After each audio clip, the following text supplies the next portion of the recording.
మయన్మార్ను భూకంపాలు వదలడం లేదు. ఈ నెల 28వ తారీఖున 7.7 తీవ్రతతో భూకంపం సంభవించింది.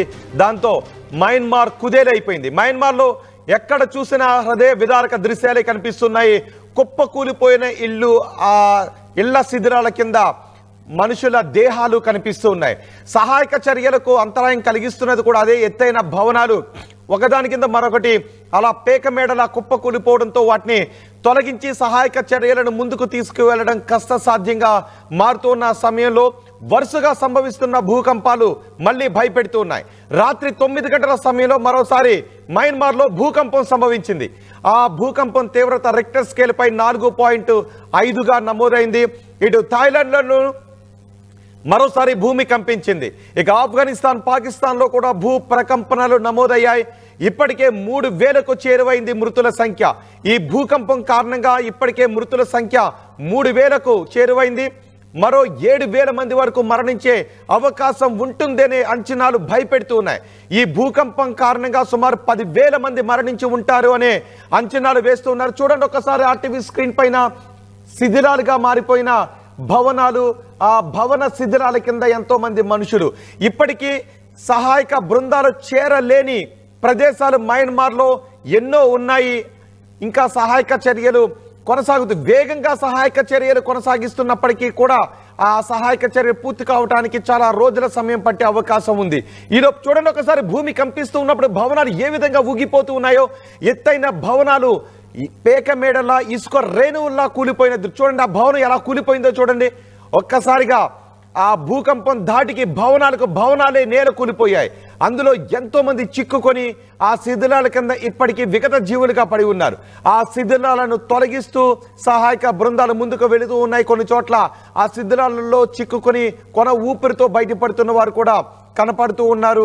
అందుకే సహాయక బృందాలు ఇంకా శిథిలాల కింద ఎవరైనా కొన ఊపిరితో చిక్కుకుని ఉంటారేమో, వాళ్లను రక్షించాలి అనే ఉద్దేశంతో వేగంగా సహాయక చర్యలు కొనసాగిస్తున్నప్పటికీ ఆ సహాయక చర్యలకు ఆ శిథిలాలు ఆటంకాన్ని కలిగిస్తున్నాయి. చూడండి భూకంపం దాటికి ఆ భవనం ఎలా ఊగిపోతూ కూలిపోతూ ఉందో. ఒక్కసారి పేక మేడల ఇసుక మేడల భవనం ఉన్న ఫలంగా ఎలా కింద పడిపోయిందో చూడండి.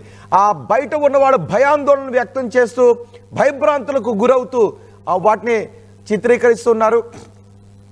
పైన ఉన్న కరెంటు వైర్లు కూడా అక్కడ ఏ విధంగా కూలిపోయాయో మనం ఆర్టీవీ స్క్రీన్ పైన చూడొచ్చు. మొత్తం మయన్మార్లో ఎక్కడ చూసినా ఈ హృదయ విదారక దృశ్యాలే కనిపిస్తున్నాయి. మరోసారి మయన్మార్లో 4.5 తీవ్రతతో భూకంపం సంభవించడంతో అక్కడ ప్రజలు భయాందోళనకు గురవుతున్నారు. మా ప్రతినిధి రామ్దాస్ ఉన్నారు. భూ ప్రకంపనలు ఇంకా కొనసాగుతూ ఉండటం సహాయక చర్యలకు కొంత ఆటంకం కలుగుతున్న పరిస్థితులపై రామ్దాస్, ఏంటి ఇప్పుడు మయన్మార్లో పరిస్థితి? ఇంకా అక్కడ భూ ప్రకంపనలు సంభవిస్తూనే ఉన్నాయి. రోహిత్, మనకు పొరుగునే ఉన్నటువంటి ఈ మయన్మార్, థాయిలాండ్ లో సంభవించిన భూకంపం మిగిల్చిన ఈ ప్రాణ ఆస్తి నష్టం ఇంకా అంతా ఇంత కాదు. నిమిషాల వ్యవధిలో సంభవించిన ఈ పెను భూకంపాలు 2 దేశాలను కురిపేశాయి. కోలుకోలేని విధంగా దెబ్బతీసిన సంగతి తెలిసిందే. అయితే ఈ ప్రకృతి విపత్తి బారిన పడి దాదాపు 3,000 మంది వరకు కూడా చనిపోయినట్టుగా చెప్తున్నారు. ఇప్పటికే అనధికారికంగా మృతుల సంఖ్య పెరిగే అవకాశం ఉంది. అనేక భవనాలు పేక మేడలు కూలిపోయాయి. వాటి శిథిలాల కింద ఇంకా చాలా మంది చిక్కుకొని ఉన్నారు. వారందరినీ కూడా రెస్క్యూ చేసే పనులు ఇంకా కొనసాగుతున్నాయి. ఇంకా సహాయక చర్యలకు కూడా ఆటంకం కలుగుతున్న పరిస్థితి. ఇదిలా ఉంటే తాజాగా మళ్ళీ మరొక భూకంపం అయితే సంభవించింది. ఇక్కడ ఇప్పుడు పాకిస్తాన్ లో, పొరుగునున్నటువంటి పాకిస్తాన్ లో ఈ భూకంపం సంభవించినట్టు చెప్తున్నారు. ఇప్పటి వరకు దీనివల్ల సంభవించిన ప్రాణ ఆస్తి నష్టాల వివరాలు అయితే ఇంకా తెలియలేదు. కానీ దీని తీవ్రత అటు ఆఫ్ఘనిస్తాన్ లో కూడా కనిపించింది. రెక్టర్ స్కేల్ పై 4.3 మ్యాగ్నిట్యూడ్ గా నమోదని చెప్తున్నారు. తెల్లవారుజామున సరిగ్గా 2:58 కూడా భూమి కంపించింది. అట్ ద సేమ్ టైం మీరు ఇందాక చెప్పినట్టుగా రాత్రి 8:45 కూడా మరొకసారి మయన్మార్ లో భూ ప్రకంపనలు అయితే సంభవించాయి. దాని ప్రభావంతో మరొకసారి జనాలు బిక్కుబిక్కుమంటూ వణుకుతున్న పరిస్థితి. సరిగ్గా 8:45 నుంచి 9 గంటల మధ్యలో సంభవించినట్టు చెప్తున్నారు. 4.5 తీవ్రతతో ఇది నమోదైంది. థాయిలాండ్ లో కూడా మరొకసారి కంపించినట్టుగా చెప్తున్నారు. ఇప్పుడు థాయిలాండ్, మయన్మార్, ఆఫ్ఘనిస్తాన్, పాకిస్తాన్ లో దీని ప్రభావం కనిపిస్తుంది. ఇప్పటికే ఇప్పుడు మనకు థాయిలాండ్, మయన్మార్ లో సంబంధించిన భూ ప్రకంపనల దాటికి మృతుల సంఖ్య వేలలో ఉండొచ్చు అని చెప్తున్నారు. సహాయక చర్యలకు ఇంకా అక్కడ యుఎన్ కానీ తర్వాత మిగతా దేశాలు, అన్ని దేశాలు, సింగపూర్, ఇండియా, భారత్ అలాగే మిగతా దేశాలకు సంబంధించిన రెస్క్యూ టీమ్స్ అంతా కూడా చాలా తీవ్రంగా శ్రమిస్తున్న పరిస్థితి. మళ్ళీ ఇవన్నీ ఈ సహాయక చర్యలు ఓవైపు కొనసాగుతుంటే మరోవైపు ఈ వరుస భూ ప్రకంపనలతోని మరొకసారి అక్కడ చాలా ఇబ్బందికర పరిస్థితులు తలెత్తున్నాయి అనుకోవచ్చు. ఈసారి పాకిస్తాన్ కేంద్రంగా 2:58 కూడా తెల్లవారు ఈ భూ ప్రకంపనలు కూడా సంభవించాయి. అలాగే రాజధాని ఇస్లామాబాద్ కు వాయువ్యంగా ముల్తాన్ సిటీకి ఆగ్నేయంగా ఆఫ్ఘనిస్తాన్ సరిహద్దులను ఆనుకున్నటువంటి బలూచిస్తాన్ ప్రాంతంలో కూడా ఈ భూ ప్రకంపనలు సంభవించినట్టుగా చెప్తున్నారు. సో మొత్తం మీద ఈ భూ ప్రకంపనలతో ఒక్కసారిగా మళ్ళీ భయాందోళన ఏంటి అంటే ఆ నిపుణులు ఏం చెప్తున్నారు? వరుసగా ఇన్ని రోజుల పాటు అక్కడ భూ ప్రకంపనలు చోటు చేసుకుంటూ ఉండటంపై నిపుణులు ఏం చెప్తున్నారు?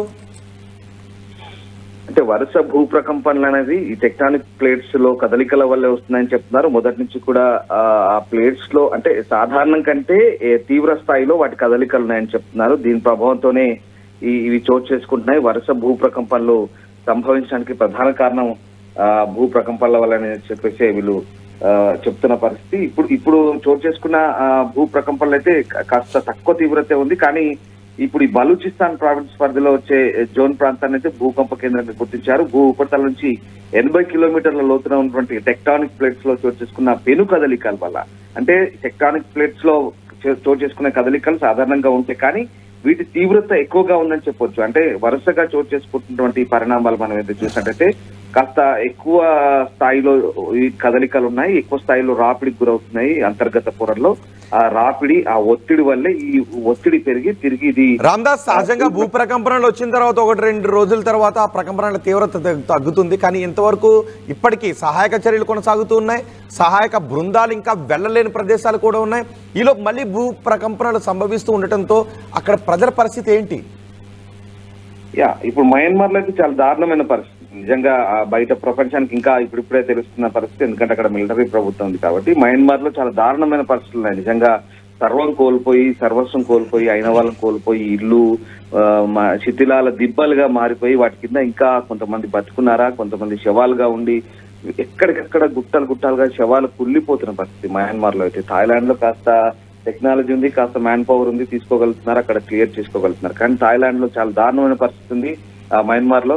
ఎందుకంటే అక్కడ ఇంకా సహాయక చర్యలకు సంబంధించి పూర్తి స్థాయిలో ఇంకా తీవ్రం కాలేదని చెప్పాలి. ఎందుకంటే అక్కడటువంటి రాజకీయపరమైన ఆంక్షలు లేదంటే ఇతరత్ర కారణాల వల్ల కాస్త ఆలస్యమైంది అక్కడ సహాయక చర్యల సంబంధించి. కానీ ఇప్పుడిప్పుడే అక్కడ కూడా వేగవంతంగా మారినాయి. కానీ శిథిలాల కింద అయితే చిక్కుకున్న వారి సంఖ్య ఎక్కువగానే ఉంటుంది. అధికారికంగా మృతుల సంఖ్య ఇప్పటికే 3,000గా చెప్తున్నారు, కానీ అంతకు మించే ఉంటుంది.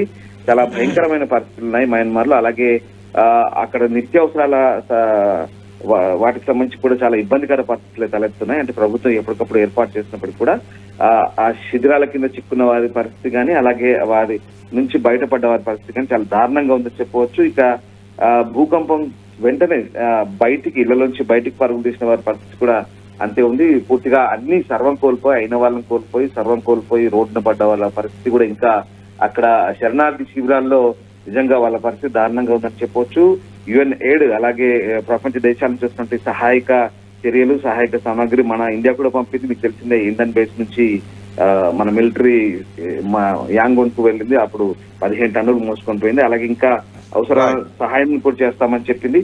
సో ఆ రకంగా ప్రధానంగా ఇప్పుడు వరుస భూకంపాలు సంభవించడంతో జనాలు అయితే తీవ్ర స్థాయిలో భయాందోళనకు గురవుతున్న పరిస్థితి కనబడతా ఉంది. సో ఇక్కడ మనం ప్రస్తుతం ఈ పాకిస్తాన్ లో చోటు చేసుకున్న భూ ప్రకంపనలకు సంబంధించి చెప్పుకోదగ్గ స్థాయిలో ఆస్తి నష్టం, ప్రాణ నష్టం కానీ జరిగినట్టుగా పెద్దగా లేదు. కానీ కొన్ని చోట్ల ఇల్లు బీటలు వారినట్టుగా వార్తలు వస్తున్నాయి. ఈ భూకంప తీవ్రత అటు ఆఫ్ఘనిస్తాన్ లో కనిపించింది. ఆఫ్ఘనిస్తాన్, బలూచిస్తాన్, పాకిస్తాన్ ఈ సరిహద్దు ప్రాంతాలు, మయన్మార్ అలాగే థాయిలాండ్ లో మరొకసారి ఇవన్నీ కూడా భూ ప్రకంపనలతో వరుసగా మరొకసారి ప్రజలైతే భయాందోళనకు గురవుతున్నారు. ఇక థాయిలాండ్, మయన్మార్ లో అయితే ఇంకా సహాయక చర్యలు అయితే వేగవంతం అవుతున్నాయి.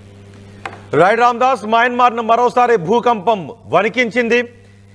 28వ తారీఖున నమోదైన భూకంపం తీవ్రతకు అప్పుడు 28వ తారీఖున 7.7 తీవ్రతతో భూకంపం నమోదైంది. ఆ తీవ్రతతో ఆ భూకంపం సంభవించడంతో మయన్మార్, థాయిలాండ్ అతలాకుతలంగా మారిపోయాయి. ఆ పెద్ద పెద్ద భవనాలన్నీ కూడా ఇసుక రేణువుల్లా కుప్పకూలిపోవడంతో ప్రజలందరూ కూడా ఆ శిథిరాల్లో సుమారు ఆ శిథిరాల కింద 10,000 మంది ఉంటారని అనుకుంటున్నారు. ప్రజలంతా భయభ్రాంతులకు గురయ్యారు. ఇళ్లలో ఉండాలి అంటే ఇప్పుడు మయన్మార్, థాయిలాండ్లో ప్రజలు భయపడే పరిస్థితి కనిపిస్తూ ఉంది. ఆ భూకంప బాధితులందరూ కూడా ఇప్పుడు రోడ్లపైన సహాయక శిబిరాల్లోనూ ఉంటూ ఉన్నారు. ఆ శిథిరాల కింద ఎంతో మంది ఇంకా విగత జీవులుగా పడి ఉన్నారు. భారత్ కూడా మయన్మార్ థాయిలాండ్కు సహాయ సామాగ్రిని పంపించింది. రెస్క్యూ బృందాలు అక్కడ నిరంతరాయం సహాయక చర్యలో పాల్గొంటూనే ఉన్నారు. శిథిరాలను తొలగించుకుంటూ ఆ శిథిరాల కింద చిక్కుకున్న వారిని బయటకు తీసుకుంటూ వెళ్తున్నారు. ఇప్పటి వరకు సుమారు 3,000 మందిని గుర్తించారు. 3,000 మంది మరణించినట్టుగా చెప్తున్నారు. ఇంకా 7,000 మంది వరకు మరణించే అవకాశం ఉంది అనే అంచనాలు భయాందోళన వ్యక్తం చేస్తున్నాయి. ఒకవైపు సహాయక చర్యలు కొనసాగుతూ ఉంటేనే మరోవైపు సంభవిస్తున్న భూ ప్రకంపనలతో ఇటు థాయిలాండ్, మయన్మార్ ప్రజలు అల్లాడిపోతున్నారు. రిక్టర్ స్కేల్పై మరోసారి 4.5 తీవ్రతతో భూకంపం సంభవించింది. ఇటు థాయిలాండ్లోనూ మరోసారి భూకంపం సంభవించింది. ఇటు ఆఫ్ఘనిస్తాన్, పాకిస్తాన్లో కూడా భూ ప్రకంపనలు సంభవించాయి.